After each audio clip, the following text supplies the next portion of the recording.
Hello everyone and welcome to another edition of Every Movie Has a Lesson. These are my video movie review lessons. I call them the Movie Classroom series. It's been quite a while since I was able to get you guys some new content, so I owe you a good movie here, and I've got one for you. I apologize for the delay. Life happens. Work gets busy. I work for a school company, and we just kind of finished up the opening of a brand new school. And my wife had our second child, and anyone who's a parent will probably tell you that will take a little bit of time away from you doing anything, let alone writing and seeing movies. But I was able to see a movie a few weeks ago. I put a review on the website, but I haven't been able to get on here and give you a movie classroom on it. But it's one that I cannot wait to tell you about. It's a 5-star fantastic film. And let's get to the next slide and tell you all about it. Alright, the movie in question today is called The One I Love. And if you've never heard of this film, stop right now.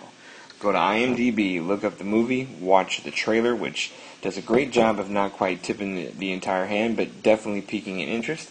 This movie is playing in limited release across the country and in video on demand, which is where I was able to catch it before the birth of my child. I'm going to tell you right now, it is a 5-star movie out of 5. On my website, I kind of use a little bit of NSFW language here. I called this, I categorized The One I Love as a mindfuck movie, and let me tell you, it is. Unlike a movie where the mindfuck, so to speak, is a more violent one, or definitely a dark and crazy one, like something like The Game or The Cabin in the Woods or something like that, this one is a kind of domestic kind of, not a romantic comedy, not a romantic drama, somewhere in this odd area in between. It's not science fiction, but it kind of has a Twilight Zone feel to it. What's going on here is you have Mark Duplass, who's a fantastic actor every season on The League, surrounded by a bunch of stand-up comedians, but if you've ever seen him in movies like Safety Not Guaranteed or Zero Dark 30, you realize that he is a legitimate real actor and not just another one of the clowns on the show. But he kind of plays a married kind of husband in a stale marriage with Elizabeth Moss from Mad Men on television. They're not doing so hot. You can kind of get the feeling they're college sweethearts, that life is kind of, aged them a little bit. They don't have any kids. They're kind of into their careers. Maybe there's a little bit of infidelity here or there. But they're kind of a struggling, kind of stale married couple. They're kind of sent to, on the husband's recommendation, I should say, they kind of take up some marriage counseling with a therapist played by Ted Danson in a nice little plum part. And the therapist suggests to them that they try a couples retreat. He keeps a beautiful kind of rural California house on a nice piece of property out in kind of the Orange Grove areas of California. And he recommends that couples go out there and kind of settle their differences, kind of have a nice weekend away and get something new going. And that's kind of where this story goes, is that's kind of your setup. The couple is saying, all right, let's give this a try. We could probably use some time away. They go out to this retreat, and once they get out there is where the twists start coming.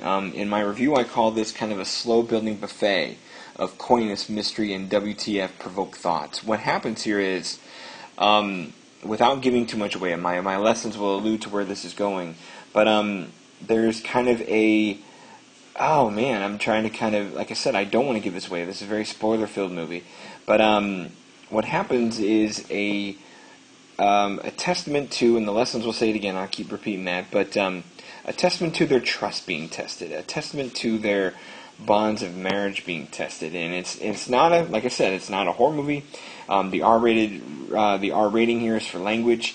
It turns into something that is more cross-arm curiosity and chin-rubbing intrigue than it is edge-of-your-seat tension, kind of slow boiler, kind of thriller.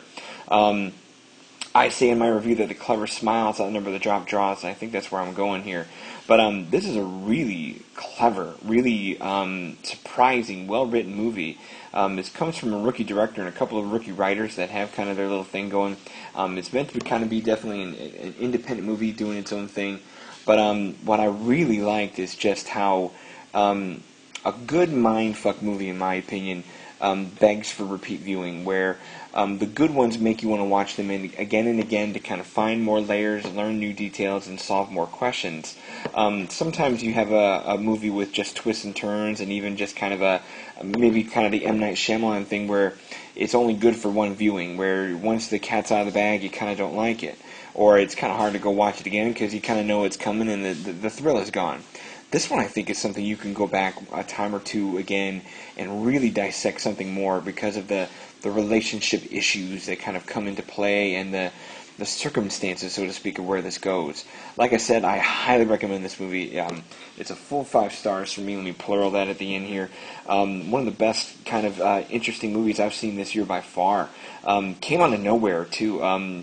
If you want another good recommendation, a buddy of mine that I kind of follow on my Facebook page and my website, dayatthemovies.com with Tim Day. He also loved this movie.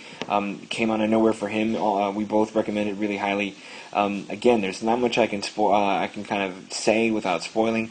I will say the trailer is pretty pitch perfect to kind of opening the door to kind of show you what's maybe going on, but then kind of turning you away and going, you got to believe it, see it to believe it kind of thing. So I recommend going there. Let me tell you, this is a movie where if you can find it, see it. It is very, very good. Let me hop over to the lessons and tell you more about it. Alright, the lessons here for The One I Love are definitely relationships surrounded with the marriage here. Like I said, it's kind of a crumbling marriage, so let me kind of start here. Again, I allude to where things are going, but I can't quite spoil. Believe me, when you see the movie, it'll all make sense. But lesson number 1 is create. Let me kind of put a better comma there. Create, don't recreate.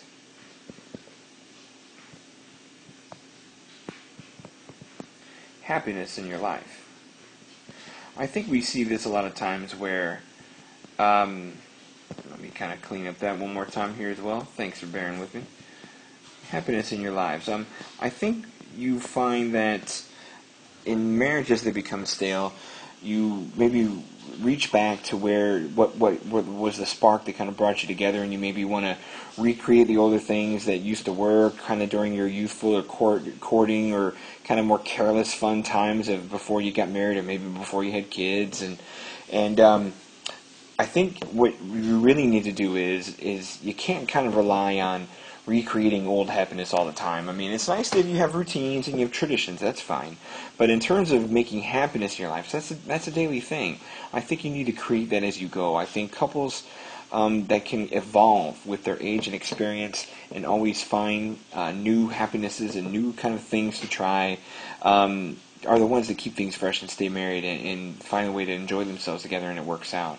Our couple here in this movie is kind of in that position of, trying old things, trying to find old sparks, but realizing that they really need to go forward instead of backwards.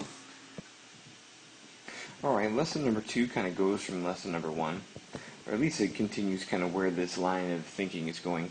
And the idea here is finding the most ideal version of yourself.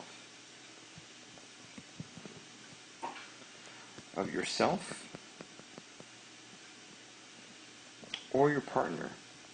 Once again, you kind of get to that point here, at least the couple in this movie, where they try to remember the good versions and the good traits and the good qualities of what led them to be attracted to their significant other or spouse, and they strive to kind of go back to that or find that, because that was the one they fell in love with. That was the most ideal one. That was the one you said yes to. That was the one you were attracted to. But obviously, time and maturity kind of changes things, and is that backtracking or is that looking forward? I mean, if you kind of put this with the first lesson, the idea is, if you're evolving, you're always the most ideal version of yourself. The current version of you is the best because that's the one that has learned the most, done the most. You've taken one thing from before and you made it till now, and it kind of, that whole, that perpetual motion forward is always going on. But I think this goes towards the idea of hope and not losing that spark in a long-term relationship, is that if you can find a way to stay true to your best traits and literally be the most ideal version of yourself, that works the best. I mean, some people relapse and screw up and find ways to not be that person, whether it's stresses or things that change. So some people maybe lose this a little bit, and that's why maybe we have counseling, or maybe we have issues, or some people just don't have very good days or even good years. But the goal, I think, should be maintaining those ideal qualities, not just for you, but also for your partner.